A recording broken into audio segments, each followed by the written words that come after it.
পটলগুলোকে এইভাবে আমি ছুলে নিয়েছি, ছোলাটা তোমাদেরকে দেখালাম না। এভাবে এক একটা পটলকে এইভাবে মাঝখান থেকে চিড়ে চিড়ে দেবো, তাতে তেল মশলাটা ভালো করে ঢুকবে। এরকম করে চিড়ে চিড়ে দেবো।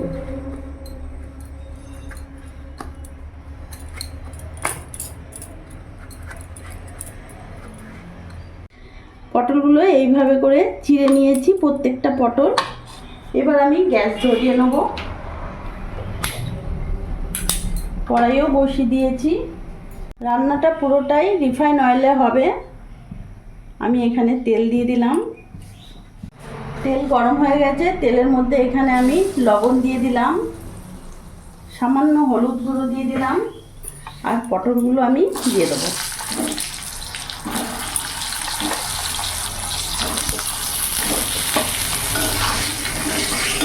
নাড়াচাড়া দিয়ে পটলগুলো একটু ভেজে নেব। মিডিয়াম আঁচে আমি পটলগুলো এইভাবে ভেজে নিলাম, দেখতে পাচ্ছ।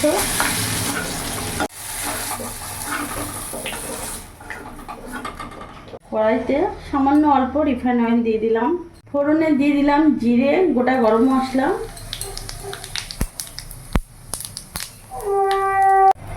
এখানে আমি একটা বড় সাইজের পেঁয়াজ নিয়েছি, পেঁয়াজটাকে ভালো করে পেস্ট করে নিয়েছি, পুরোটা দিয়ে দেবো।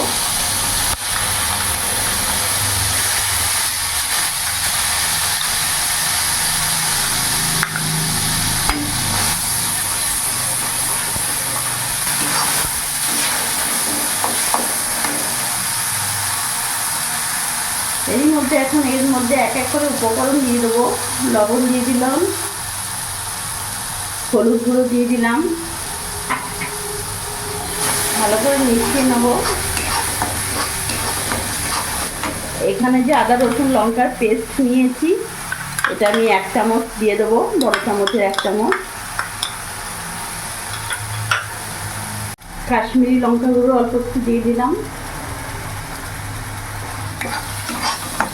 ভালো করে নাড়াচাড়া করে মিশিয়ে নেব। এবার ওই মশলা বাটির ধোয়া জলটা আমি একটু দিয়ে দেবো। মশলাটা ভালো করে কষিয়ে নেবো যতক্ষণ না মশলা থেকে তেল ছেড়ে দিচ্ছে। মশলাটা ভালো করে কষানো হয়ে গেছে, মশলা থেকে তেলও ছেড়ে দিয়েছে।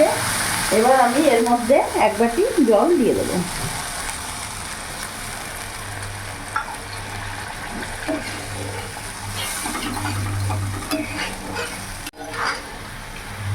ঝোলটা ভালো করে ফুটে এসছে।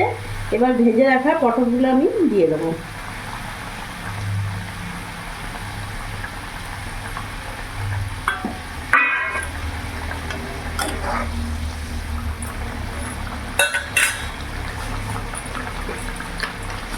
এরই মধ্যে ওপর থেকে সামান্য একটু চিনি দিয়ে দিলাম, স্বাদটা আরও বাড়িয়ে দেয়। এবার কিছুক্ষণ আমি ভালো করে ফুটিয়ে নেব। পটল থেকে একেবারে তেল ছেড়ে দিয়েছে, দেখতে পাচ্ছ কত সুন্দর কালারও এসছে, আর গা মাখো মাখো হয়ে গেছে।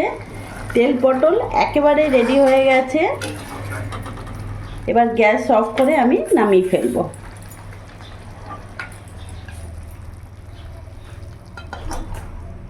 গরম মশলা দেওয়াতে খুব সুন্দর একটা গন্ধ বেরিয়েছে।